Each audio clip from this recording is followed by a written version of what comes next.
নতুন বছরের সূচনা লগ্নে বালুরঘাট শহরের উন্নয়নে এক গুরুত্বপূর্ণ অধ্যায়ের সূচনা করল বালুরঘাট পৌরসভা। শহরকে আরও আধুনিক এবং প্রাণবন্ত করে তুলতে পৌরসভার চেয়ারম্যান অশোক মিত্রের নেতৃত্বে ৩০ লক্ষ টাকা ব্যয়ে গড়ে উঠেছে একটা অত্যাধুনিক ফুড প্লাজা। বালুরঘাটের অন্যতম ব্যস্ত এলাকা থানা মোড় থেকে রবীন্দ্র ভবনগামী মূল সড়কের ধারে ইতিমধ্যে এই ফুড প্লাজার নির্মাণ কাজ শুরু হয়েছে। পরিকল্পিত এই ফুড প্লাজার এক ছাদের নিচে মিলবে নানান স্বাদের খাবারের সমাহার।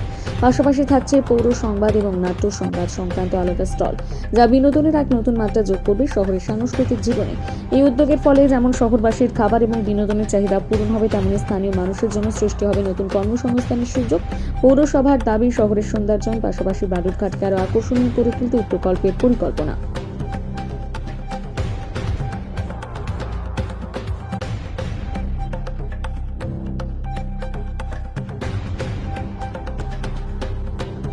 নাট্যতীর্থের সামনে বলতে আপনি কোন রাস্তার কথা বলছেন? পার্কের সামনে। পার্কের সামনে। তো আমাদের পার্কের সামনে যে কাজটা হচ্ছে সেটা হচ্ছে স্বর্গীয় হরিবাদু মুখোপাধ্যায়ের যে স্মৃতি মুক্ত মঞ্চ, তার কাজ হচ্ছে। আর পার্কের ওই সাইডে যে কাজটা হচ্ছে সেটা আমাদের হচ্ছে ফুড প্লাজা জোনের কাজ হচ্ছে। কোন কাজটার কথা বলছি? Food plaza. ফুড প্লাজা জোনের বিষয়। তো বিষয়টা আপনারা জানেন যে এর আগেও আমি আপনাদেরকে বলেছি যে বালুরঘাট শহরের যে ডিস্ট্রিক্ট কালেক্টরেট বিল্ডিং আছে, তার যে অপোজিটের রাস্তাটা, যে রাস্তাটা নাট্যমন্দিরে রবীন্দ্র ভবন হয়ে নাট্যমন্দিরের রাস্তার সঙ্গে মিশে গেছে, সেই রাস্তাটিকে আমরা বালুরঘাট পৌরসভার পক্ষ থেকে ফুড প্লাজা জোন হিসেবে চিহ্নিত করেছি।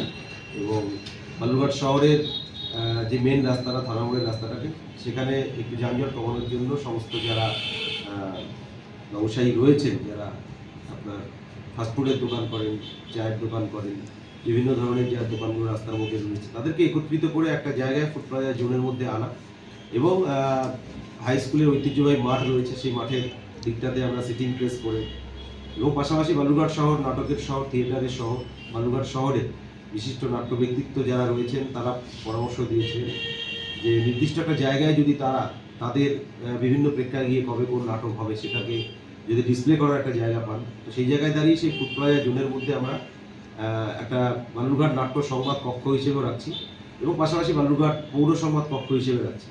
এবং বেশ কিছু স্টল থাকবে যেখানে মানুষ একত্রিত হয়ে একসঙ্গে হয়তো চা, আপনার হয়তো ফাস্টফুড, এবং পাশাপাশি একটা সুন্দর পরিবেশে, মনোরম পরিবেশে কিছুটা সময় কাটানোর জন্য জায়গা পাবেন।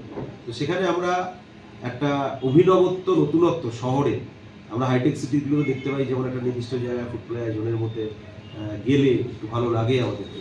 তো অন্যরকমভাবে ফুড প্লাজা জোনটাকে তৈরি করে একটা অভিনবত্ব, নতুনত্ব, বালুরঘাটবাসীকে একটা অন্য স্বাদের একটা জায়গা তৈরি করার জন্য আমরা বালুরঘাট পৌরসভার পক্ষ থেকে সেই জায়গাটিকে, যেমন স্টলগুলোকে স্থাপন করা, ট্রাইকালার এলইডি লাইটে সেই জায়গাটাকে সাজিয়ে দেওয়া, পাশাপাশি রাস্তার দুদিকে দুটো গেট করে ফুড প্লাজা জোন হিসেবে সেই জায়গাগুলোকে দেখানো, এবং এলইডি স্ক্রিন লাগিয়ে সেখানে কিছু কিছু আমাদের যে ডেভেলপমেন্টাল কাজগুলো রয়েছে সেগুলো দেখানো, তেমনি পাশাপাশি বিভিন্ন সংস্থা যারা রয়েছে তারাও সেখানে অ্যাড জোন হিসেবে কাজ করতে পারবে।